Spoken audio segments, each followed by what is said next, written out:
അപ്പൊ ഇന്നത്തെ നമ്മുടെ പരിപാടി കേരള സ്റ്റൈൽ അകിട് കറി. കേൾക്കുമ്പോൾ ഒരു IF ഉണ്ടെങ്കിലും കഴിക്കുമ്പോൾ അത് തോന്നൂല. ചില ഹോട്ടൽസിലൊക്കെ ബീഫിന്റെ ഒപ്പം ഈ മീറ്റും കൂടി ഇടാറുണ്ട്.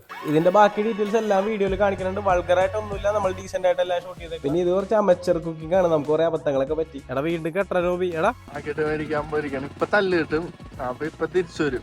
എന്തായി കിട്ടിയാ മറുപടി ഒരു ഏരിയയിൽ 2-3 സ്ഥലത്ത് പോയിട്ട് നമുക്ക് ഈ ഐറ്റം കിട്ടിയില്ല. ലാസ്റ്റ് കൂട്ടുകാട് പള്ളിയുടെ തൊട്ടടുത്തുള്ള ഷോപ്പിൽ നിന്നാണ് നമുക്ക് കിട്ടിയത്.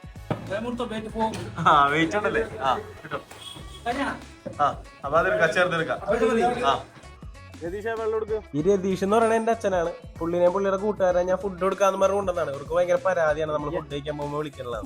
ഇത് തേച്ചിടാനായിട്ട് നമുക്ക് രതീഷിനെ ഏൽപ്പിച്ചാൽ മറ്റേ ഫിറോസിക്കയുടെ വീഡിയോയിലൊക്കെ അങ്ങനെ ഉണ്ടാവും. രതീഷുമാരാണ് പണിയെടുക്കണത്. ഇതാണ് അച്ഛന്റെ കൂട്ടുകാരൻ്റെ അയച്ചേട്ടൻ. കണ്ടില്ലേ, എല്ലാ പണിയെടുത്തോളും. ഇതിന്റെ ഏകദേശം ഇത്രയും തന്നെ വേസ്റ്റ് നമ്മൾ കട്ട് ചെയ്ത് മാറ്റിയിട്ടുണ്ട്. ഇത് കംപ്ലീറ്റ് മീറ്റ് ആണ്. ഇത് മൊത്തം 2 കിലോ മേടിച്ചപ്പോ 300 രൂപ മേടിച്ചുള്ളൂ.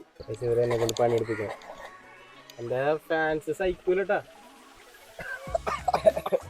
എന്താ ഇതാണ് മനു. എപ്പോഴും ഇങ്ങനെ കൊണ പറയാനുകൊണ്ട് ഇവനെ നമ്മൾ മണു എന്ന് വിളിക്കും. ഇവൻ മടിയൻ പ്രോമാക്സ് ആണ്. ഞാനും അധികം പണിയെടുക്കാറില്ല. ഇവനാണ് കൂട്ടത്തിൽ എന്തെങ്കിലും പണി. നല്ല വൃത്തിയായിട്ട് ശക്തിയായിട്ട് കഴുകും.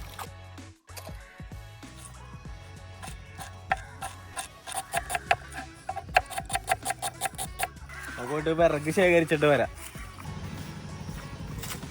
അങ്ങനെ നമ്മൾ പണിയെടുക്കാത്ത ഹോസ്റ്റുകളും പണിയെടുക്കുന്ന ഗസ്റ്റുകളുമായിട്ടുള്ള ഒരു ചെറിയ ഫുഡ് ബ്ലോഗാണ് ജസ്റ്റ് ലീവ് ഇറ്റ്.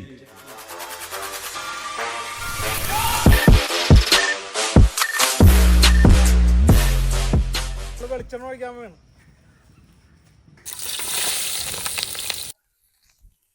അപ്പൊ നമ്മൾ ഇഞ്ചി, പച്ചമുളക്, വേപ്പില, സവാളയൊക്കെ ഇട്ടിട്ട് നമ്മൾ കുറച്ച് മഞ്ഞപ്പൊടി ഇട്ട് കൊടുത്തിട്ടുണ്ട്. ആദ്യം മല്ലിപ്പൊടി, മുളക് പൊടി,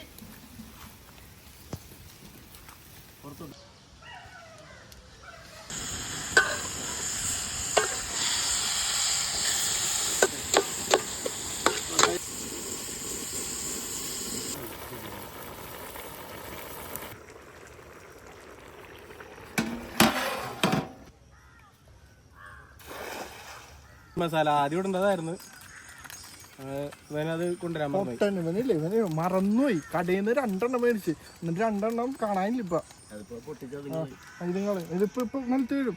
ഇവനെയൊക്കെ ആരാണ് ഫുഡ് ബ്ലോഗർ ആക്കിയതെന്ന് എനിക്ക് ഇപ്പോഴും അറിഞ്ഞൂടാ. ചെറിയ കുട്ടിയാണെന്നാണ് വിചാരം. 19 വയസ്സായി. ഇതേ സാധനം തന്നെ ബാംഗ്ലൂരുള്ള കെയർ ടേക്കറുടെ 3 കുട്ടിയാണ്. തക്കാളി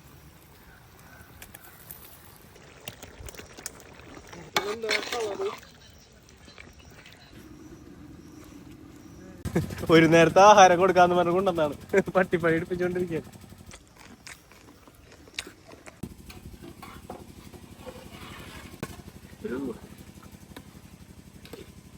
അവരവിടെ വെള്ളം വറ്റിച്ച് കഴിഞ്ഞാലെങ്കിലും നമ്മുടെ ഇവിടെ വറ്റി തീരുമോ ഗൈസ്? അവര് നമ്മളിവിടെ ആക്കിയിട്ട് പോയതാണ്. ഇവനൊക്കെയാണ് കൂടെ ആക്കിയേക്കണം. അവിടെ ഇരുന്ന് മിച്ചറും തിന്നാണ്. എടാ വീണ്ടും കെട്ട നോബി. എടാ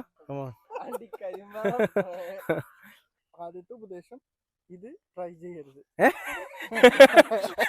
അതെന്ത് പ്രോസസ് ട്രൈ ചെയ്യരുത്. കുക്ക് ചെയ്യണമെങ്കിൽ പ്രഷർ കുക്കറിനകത്തോട്ട് കുക്ക് ചെയ്യാം. എടാ ഇതിനൊരു ഒരു നാട് കണ്ടാ. പ്രകൃതി. ഇല്ല അതില്ല. പ്രകൃതി. ഞാൻ കുറച്ച് പ്രകൃതിയുടെ വീഡിയോ എടുത്തിട്ട് വരാം.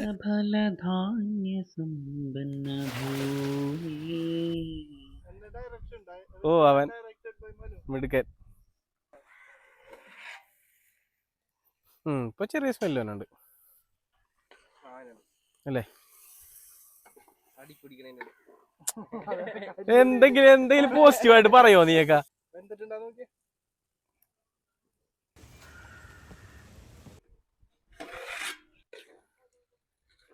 ഈ സെറ്റല്ലേ? നിങ്ങളിത് ട്രൈ ചെയ്യുവാണെങ്കിൽ ഞാൻ നിങ്ങൾക്ക് ഒരു ഉപദേശം തരാം. ഇതാദ്യം വേവാതിരുന്നോണ്ട് നമ്മൾ ഉരുളക്കിഴങ്ങ് മാറ്റി പീസ് മാത്രം എടുത്തിട്ടിട്ട് ഒന്നും കൂടി കുക്കറിൽ കൊണ്ടുവച്ച് വേവിച്ചിട്ടാണ് തെറ്റിട്ടത്. വേറെ റെഫറൻസ് ഒന്നും ഇല്ലാഞ്ഞോണ്ടും ഏറ്റവും ഷെഫ് ലാസ്റ്റ് മിനിറ്റ് പിന്മാറിയെന്നോണ്ടും എന്റെ തന്നെ വീഡിയോ നോക്കിയാണ് ഉണ്ടാക്കിയത്. അപ്പൊ നിങ്ങൾ ഇത് ഉണ്ടാക്കുവാണെന്നുണ്ടെങ്കിൽ പ്രഷർ കുക്കറിലിട്ട് വേവിക്കുക എന്നുള്ള പാർട്ട് മിസ് ചെയ്യാതിരുന്നതാണ്.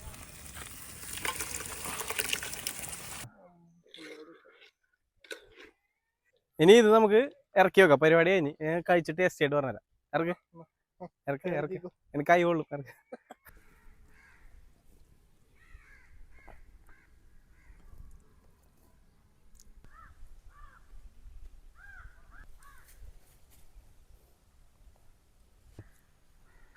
കൊള്ളാലോ.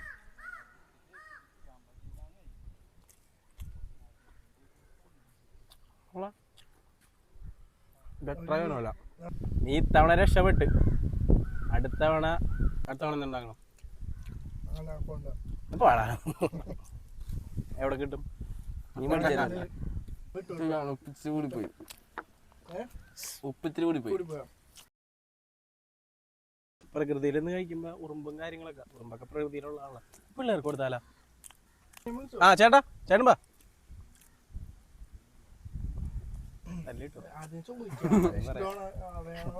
ഈ സംഭവം പറയാനാണെന്നുണ്ടെങ്കിൽ റബ്ബറിയാണ്, പക്ഷെ ചൂവിയല്ല. ഇങ്ങനെ ഒരു റബ്ബർ സെറ്റപ്പ് ആണ്. പക്ഷെ കടിച്ചു കഴിയുമ്പോൾ ഇങ്ങനെ അറിയുമ്പോക്കോളും. ഒരു പോട്ടിയുടെ ടേസ്റ്റും അല്ല, ബീഫിന്റെ ടേസ്റ്റും അല്ല, എന്തോ ഒരു മിക്സ്. ആദ്യം കുക്ക് ചെയ്ത് വന്നപ്പോ അങ്ങനെ തോന്നി. ഇത് ഞാൻ ഓൾറെഡി ഒരുപാട് കഴിച്ചിട്ടുണ്ട്. അതേ സിമിലർ അല്ല, അന്ന് കുറച്ചും കൂടി ബെറ്റർ ടേസ്റ്റ് ആയിരുന്നു. ഇപ്പൊ കുറച്ച് ടേസ്റ്റ് കുറഞ്ഞ പോലെ തോന്നി. നമ്മൾ ഉണ്ടാക്കിയതിന്റെ കഴിവ് മികവിന്റെ ആയിരിക്കും.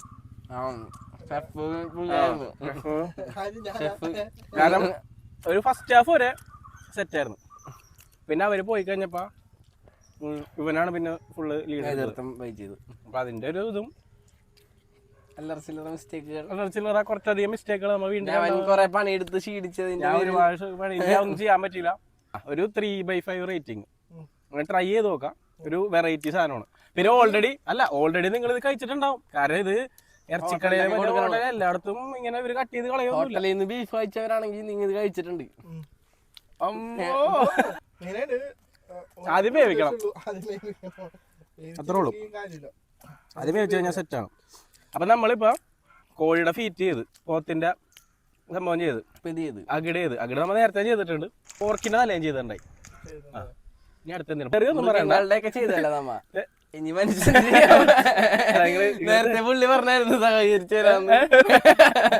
അത് വേണ്ട നിങ്ങൾ തെറിയൊന്നും പറയണ്ട. അല്ലാണ്ട് ഉള്ള എന്താ നിങ്ങൾക്ക് മനസ്സിലെന്താ വിചാരിക്കാൻ എനിക്കറിയാം. അത് പറയണ്ട. അല്ലാണ്ട് വേറെ എന്തെങ്കിലും നവംബർ ഡിസംബറിൽ നമുക്ക് അടുത്തൊരു വീഡിയോ ആയിട്ട് വരാം. അപ്പൊ അത്രേ ഉള്ളൂ. ശരി, അപ്പൊ ഇത് നമുക്ക് അവർക്ക് കൊടുത്തിട്ട് എങ്ങനെയുണ്ട് അഭിപ്രായം എന്നും കൂടി ചോദിച്ചിട്ട് നമുക്ക് കട്ട് ചെയ്യാം. ചോദിച്ചോ, വിളിച്ചില്ലെങ്കിൽ കട്ട്. അങ്ങനെ വിളിച്ചിട്ട് വിളിയും കൂടി അടുത്ത് സിറിയല്ല. ഇതവിടെ പണിക്കാരില്ലേ, അപ്പൊ അവർക്ക് നമുക്ക് കൊടുത്തു നോക്കാം. അകിടൊന്നും കുഴപ്പമില്ല ചേട്ടന്. ചിലത് കഴിക്കൂല.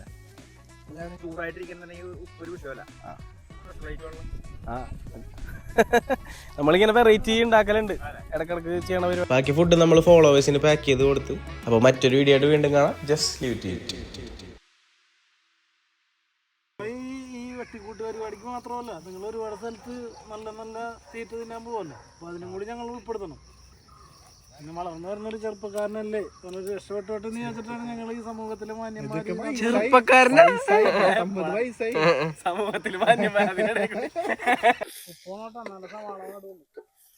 ഉപ്പ് ആവുമ്പോ അല്ല, കുറച്ച് ഉപ്പ് എടുത്തുണ്ടോ അല്ലേ?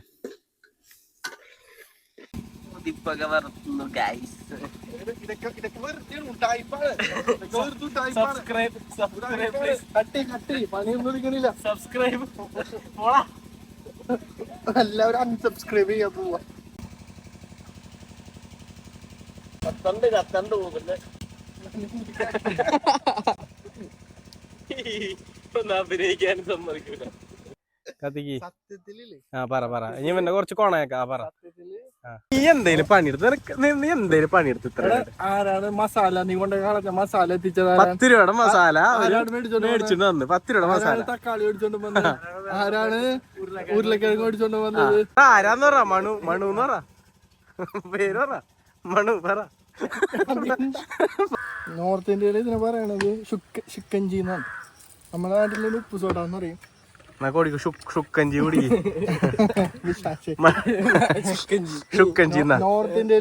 മണു ഡ്രിങ്കിങ് ഷുക്കഞ്ചി. How is it, Manu?